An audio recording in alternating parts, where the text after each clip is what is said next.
হরিবল তো বাবা ঠাকুর, তাই চলো আজ ছোট্ট দেখিতে লীলা আস্বাদন করব। আজকে আমাদের বিষয়বস্তু হলো ভক্ত মুচুকুন্দ। কি বললাম? ভক্ত মুচুকুন্দ। ইনি কেমন ভক্ত ছিলেন, কি করে ভগবানকে কৃপা লাভ পেয়েছিল, তবে এই লীলা আস্বাদন করলে জানতে পাবো। কিন্তু মাগো, কালে যবনকে কেমন ভাবে শ্রীকৃষ্ণচন্দ্র হত্যা করেছিল, তবে এই লীলা আস্বাদনগুলো তাও আমরা সবাই মিলতে জানতে পারবো। এই যে কালে যবন, এই কালে যবনের কোনো অস্ত্রে মৃত্যু ছিল না, তাই কালে যবনকে কিভাবে হত্যা করেছিল? আর এই যে কোনো অস্ত্রে মৃত্যু নাই, এরা কার বলে বলিয়ান পেয়েছে? কার বলে? শিবের বলে বলিয়ান ছিলেন। তা এই যে কালে যবনকে কিভাবে হত্যা করেছিল আর কি করে যে ভক্ত হয়েছিল এই মুচকুন্দ, তাই এই লীলা আস্বাদন করিলে তা আমরা সবাই মিলে জানতে পারবো। তা মায়েরা, এরা হলো সত্য যুগের ঘটনা, এরা হলো সত্য যুগের ঘটনা। সত্য যুগে আসতে মায়েরা আনমনস্ক হলে কিন্তু কিছুই বুঝতে পারবে না। লীলা আস্বাদন করলে এক মনে আস্বাদন করবে, তা না হলে যদি আনমনস্ক হয়ে যান, পরে বলবেন কি যে লীলা গাইলো, আমি কিচ্ছু বুঝতে পারলাম না, কি যে গেয়েছে, কি যে করলো, আমরা কেউ কিচ্ছু বুঝতে পারি। তবে আস্বাদন করতে হলে একটু ধৈর্য নিয়ে বসতে হবে, বুঝলেন? মায়েরা, এই যে মুচুকুন্দ, এরা হলো সত্য যুগের ঘটনা। সত্য যুগে একবার দেবতা আর অসুরের মধ্যে যুদ্ধ ঘোষণা হয়েছে। আর যেই না যুদ্ধ ঘোষণা হয়েছে, সে সময় কোন দেবতাদের সেনাপতি ছিল না, আর সেনাপতি নেই, আর তাই অসুররা যুদ্ধ ঘোষণা করেছে। তাই দেবতাগণ সবাই ভয় থরথর করে কাঁপছে। কেন?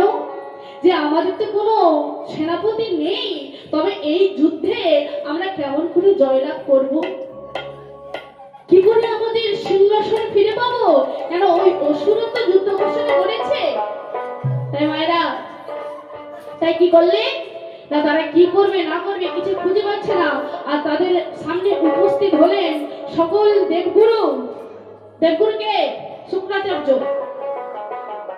দেবগুরুকে হ্যাঁ হৃদয় গৌর হরিবল, দেবগুরু বৃহস্পতি, সকল দেবতাদের গুরুদেব ছিলেন তিনি। তাই দেখুন, যে না দেবগুরু বৃহস্পতি এলো, সকল দেবতাগণ হাত জোড় করে বলছে, প্রভু এই যুদ্ধে আমরা কেমন করে জয়লাভ করবো, আমি কিছুই বুঝতে পারছি না। ওই অসুররা যুদ্ধ ঘোষণা করেছে, তাই আমরা কি করে আবার সিংহাসনে ফিরে পাবো, আমরা কি করব, আমরা কিছুই বুঝতে পারছি না। তাই আপনি উপদেশ দেন প্রভু, আমরা এখন কি করব, আপনি উপদেশ দেন গুরুজি।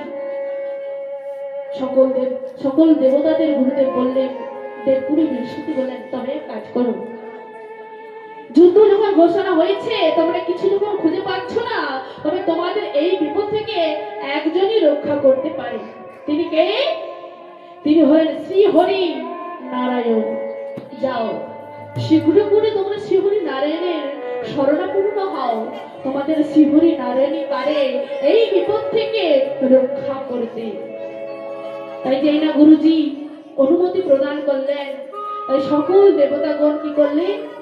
ক্ষীরোদকুলের সামনে এলো।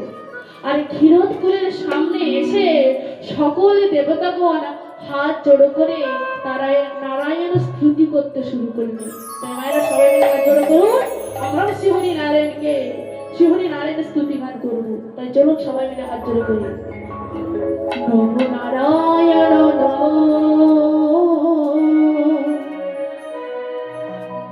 নমো নারায়ণ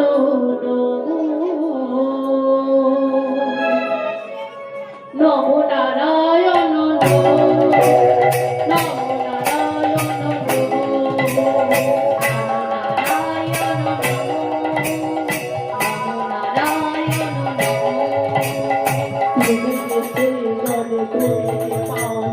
তুমি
যেন শ্রীহরি নারায়ণকে স্তুতি করলেন, উনি শ্রীহরি নারায়ণ এলেন।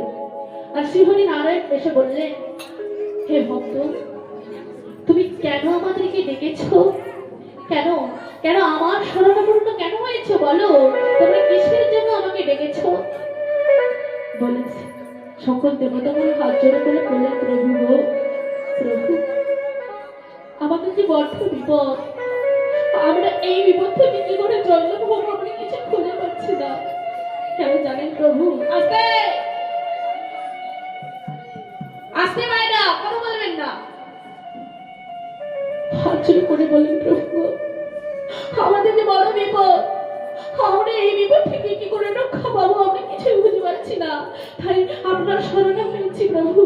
প্রভু গো, ওই অসুরা আমাদের মধ্যে যুদ্ধ ঘোষণা করেছে, তাই অসুরা যুদ্ধ ঘোষণা করেছে মানে আমাদের এই স্বর্গরাজ্য থাকবে না, আমাদের স্বর্গরাজ্যটা ভালো হয়ে যাবে।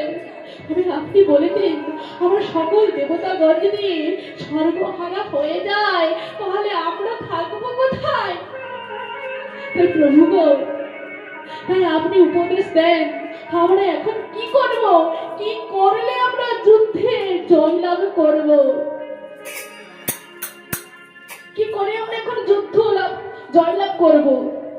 তখন শ্রীহরি নারায়ণ বললেন, তবে কাজ করো তোমরা, এই যুদ্ধে জয়লাভ হতে হলে তবে আমি কিছু পারবো না, আমার একজন বড় ভক্ত আছে, যাও শীঘ্র করে সেই ভক্তের চরণে তোমরা শরণ নাও, সেই ভক্তের মানে তোমাদের এই যুদ্ধে জয়লাভ করিয়ে দিতে।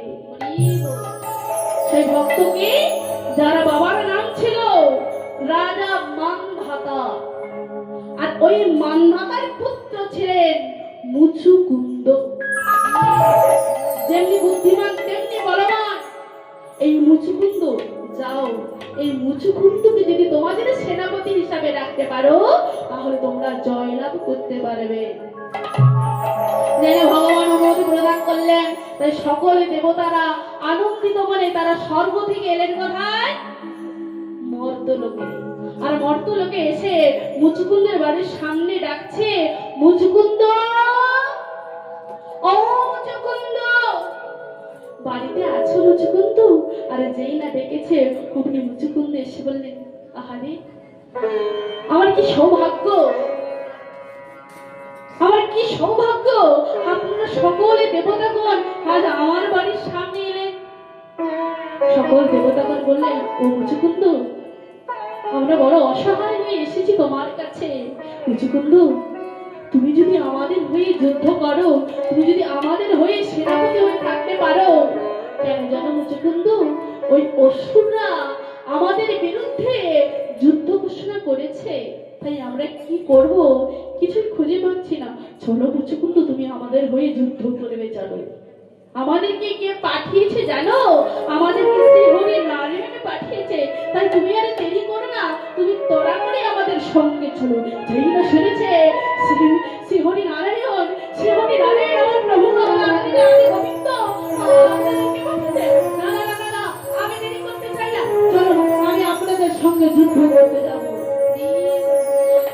তাই দেখুন ভাইরা, তাই সকল দেবতাদের সঙ্গে এলেন কোথায়?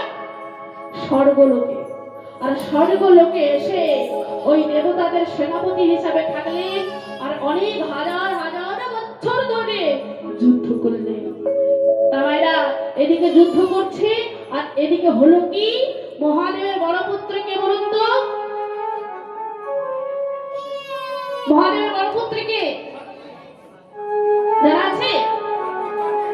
হ্যাঁ, নিতাই গৌর হরি বল। তাই দেখুন, মহাদেবের বড় পুত্র কার্তিক তিনি উপযুক্ত হয়েছে, বড় হয়েছে, আর বড় হওয়ার পর, উপযুক্ত হওয়ার পর সকল দেবতাদের সেনাপতি হিসাবে থাকলেন। আর যেটা সেনাপতি হিসেবে থাকলেন, এবার রাজা ইন্দ্রদেব কি করলেন না, মুচুকুন্দের সামনে এলো। আর মুচুকুন্দের সামনে এসে বলছে, মুচুকুন্দ তুমি তো আমাদের হয়ে অনেক হাজার হাজার বছর ধরে যুদ্ধ করলে। মুচুকুন্দ যাও, তুমি এবার বাড়ি ফিরে যাও, আমাদের নতুন সেনাপতি এসে গেছে, যাও তুমি এবার বাড়ি ফিরে চলে যাও। আস্তে সঙ্গে সঙ্গে মুচুকুন্দ বললেন, বেশ, এটা আপনি ভালো কথাই বলেছেন, বেশ, আমি আমার বাড়ি ফিরে যাব। আমি বাড়ি ফিরে গিয়ে আমি আমার পুনরায় আমার সংসারে করব। যেই না বলেছি, কি বললে মুচুকুন্দ? আমি আবার সংসার করব। আমি আমার পরিজন কতদিন দেখতে পাই না, আমি তাদেরকে আবার পুনরায় আবার সংসার করব। মুচুকুন্দ, তুমি বোধহয় জানো না, আমাদের স্বর্গলোকে একদিন মানে তোমার মর্তলোকে 1 বছর। স্বর্গলোকে একদিন মানে মর্তলোকে 1 বছর। তবে মুচুকুন্দ, তুমি আমাদের হয়ে কত হাজার হাজার বছর ধরে যুদ্ধ করছো। তাই মুচুকুন্দ, আমার বলতে বড্ড কষ্ট হচ্ছে। মুচুকুন্দ, তুমি আমাদের হয়ে যে করলে, মুচুকুন্দ,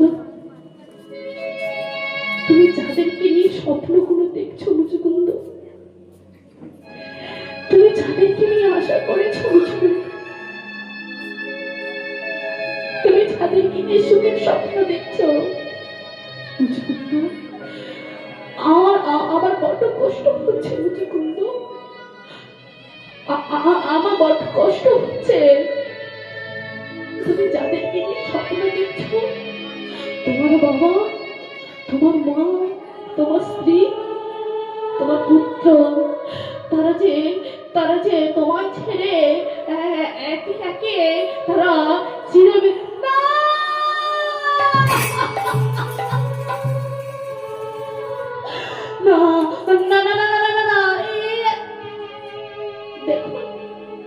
দেখুন, আপনি এইভাবে আমার সঙ্গে মজা করবেন না।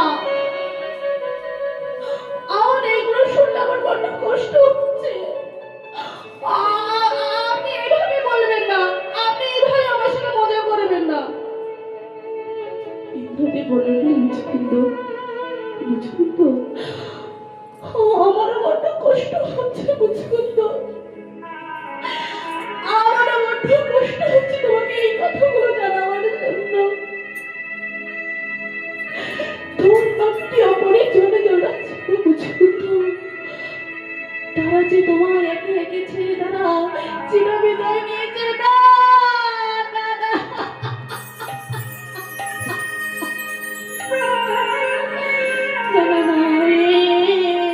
এটা হতে পারে না, এটা হতে পারে না, এটা হতে পারে না। কি শোনালে আপনি, কি শোনালে আপনি, কি শোনালে? আমার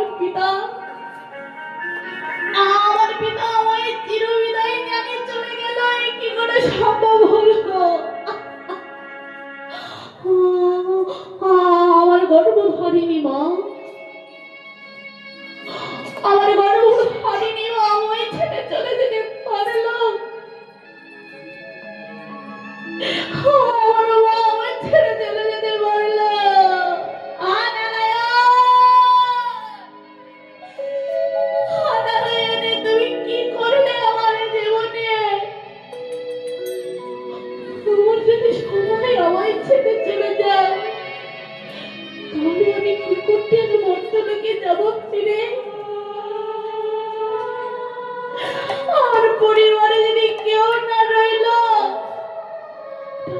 কি করে ফিরে যাবো? আর আমি কি নেবে যে দেবো বলে দাও নারায়ণ, তুমি বলে দাও।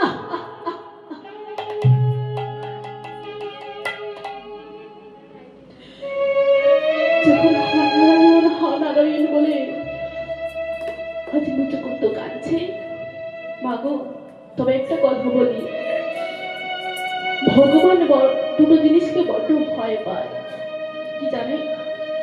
এক হলো ভক্তের অহংকার, আর দুই হলো কোন ভক্ত যদি দুফোঁটায় নয়নে জল সার করে ভগবানকে যদি একেবারে ডাকার মতো ডাকতে পারে,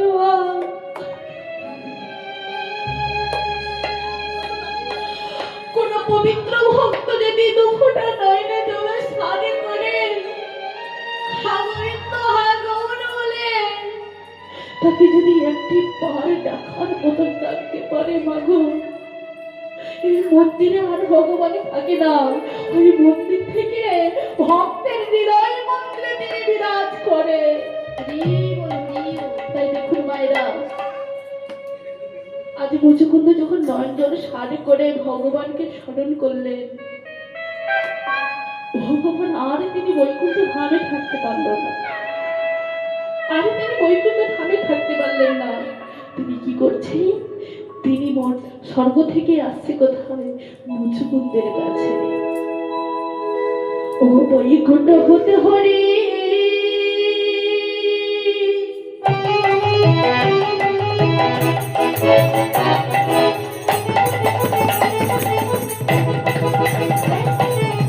বৈকুণ্ঠ হতে হরি মুচুকুন্দের কাছে।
ভগবান মুচুকুন্দের সামনে এলো, মুচুকুন্দ সঙ্গে সঙ্গে প্রভুকে জানাতে, প্রভু প্রভু গো, এই কি তুমি আমার কপালে রেখেছো প্রভু?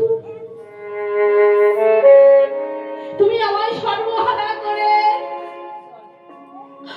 আমার জীবন থেকে তুমি সবই কিছু কেড়ে নিয়ে আমি সর্বহারা হয়ে গেলাম, আর এখন তুমি আমার সামনে এসেছো প্রভু। এই কি তোমার লীলা? এটাই কি তোমার লীলা প্রভু? মুচুকুন্দ, মুচুকুন্দ, তুমি ওভাবে আর কেঁদো না মুচুকুন্দ, তুমি এইভাবে আর কেঁদো না। তোমার নয়ন জলে আমি আর দেখতে পাচ্ছি না, আমি আর থাকতে পারছি না মুচুকুন্দ। তুমি শান্ত হও মুচুকুন্দ, তুমি শান্ত হও মুচুকুন্দ। তুমি যে কাজ করলে, তুমি দেবতাদের হয়ে যে আত্মবলিদান দিলে মুচুকুন্দ, তোমার এই কাজের জন্য আমি বড় খুশি হয়েছি মুচুকুন্দ। বলো তুমি আমার কাছে কি বর নেবে? তুমি আমার কাছে যা চাইবে আমি আজ তোমায় তাই দেব। বলো মুচুকুন্দ, তুমি আমার কাছে কি বরে নেবে? বাবা গোপাই দেখলেন মা দুটো চোখ বন্ধ হয়ে যাচ্ছে। আমি যেই না মাকে দেখলাম আমরা আমি ঘুমোই না, আমি ঘুমাই না। ধ্যান করছেন? কার ধ্যান? নিতাই গৌর হরি বল। হ্যাঁ গো ধ্যান করুন, কিন্তু একটা কথা বলে রাখি, হরি বাসনে ঘুম শুধু পেয়ে যায়। হ্যাঁ কি গো মা, হরি বাসনে গেলে যত রাতের ঘুম পায় না, পাই তো? আরে আপনারা কিছু বলুন, হ্যাঁ কিনা বলুন গো পায়? বলে না ঘুম পায় না, এটা আপনার ভুল ধারণা। যত রাতে এই হরিনাম বাসনে এলে শুধু আরে বারে হ্যাঁ গো, কিন্তু ওই যাত্রার আসরে গেলে, বাউলের আসরে গেলে, ডান্স গ্রুপের আসরে গেলে ওখানে আর কোনো ঘুম পায় না। আর যত ঘুম এই হরিনামে এলে। কেন জানেন তো? এই হরিনামটা হলো ধর্মীয় অনুষ্ঠান, ধর্মের অনুষ্ঠান। আর ওগুলো তো ধর্মের অনুষ্ঠান নয়, ওগুলো গেলে পাপ হবে, পুণ্য হবে না। আর এই হরিনাম বাসনে এলে পুণ্য হবে। হ্যাঁ তাই দেখুন, এই হরিনাম বাসনে এলে শুধু ঘুম পেয়ে যায়। কেন জানেন? এই যে ধর্মীয় অনুষ্ঠান হচ্ছে, এই ধর্মীয় অনুষ্ঠানে কলি প্রবেশ করতে পারে না। কলি জানেন তো? কলি যার মধ্যে ঢুকে তাকে পাপ করায়। পাপ করায় না পূর্ণ করায়? পূর্ণ হয় পাপ। হ্যাঁ, কলির কাজ হলেই সবাইকে পাপ করাবে। এই যে আজকে হরিনাম বাসন হচ্ছে, এই হরিনাম এই যে বাড়িতেও হচ্ছে, আজকে কিন্তু কলি এখানে আসতে পারবে না, কলির এখানে কোনো আসতেই পারবে না। তবে ভাইরা, কলি মনে মনে ভাবলো আমি যদি না যাই তাহলে আর পাপ তো হবে না, আর পাপ না হলে তাহলে আমার চলবে না, তাহলে আমাকে পাপ করাতে হবে। তাই কলি চিন্তা করলো কি না, আমারও দুই মেয়ে আছে। দুই মেয়েকে, এক হলো অলস আর দুই হলো নিদ্রা। তাই কলি চিন্তা করলো আমার এই দুই মেয়েকে দিয়ে আমাকে পাপটা করিয়ে নিতে হবে। তাই দেখুন, এই যে হরিনাম বাসনে এলে প্রথমে এসে যায় অলস।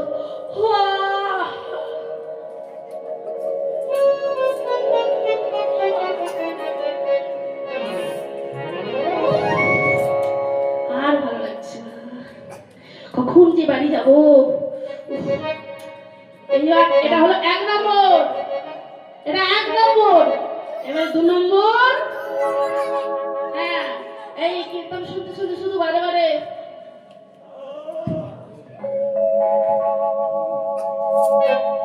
এটা কি? হ্যাঁ হ্যাঁ ঠিক বলেছিস। হ্যাঁ, তাহলে 2 হলো নিদ্রা। তাহলে 1 হলো অলস আর 2 হলো নিদ্রা। এই অলস আর নিদ্রা যার মধ্যে প্রবেশ করবেন, ভেবে নিন আপনার পাপ শুরু হয়ে গেছে। ভেবে নিন আপনার পাপ শুরু হয়ে গেছে। তাহলে খুব সাবধান, ঘুমলে কিন্তু হবে না। তাই মায়েরা চলুন, ওগো আজকে রাতে ওগো ঘুমের ছুটি, ওগো চোখের পাতা খোলা রাখবো, কৃষ্ণ বলে বাহু তুলে। বাবু আছে গো, আছে? তাই তুলুন সবাই মিলে, সবাই সারা রাতে জাগবো।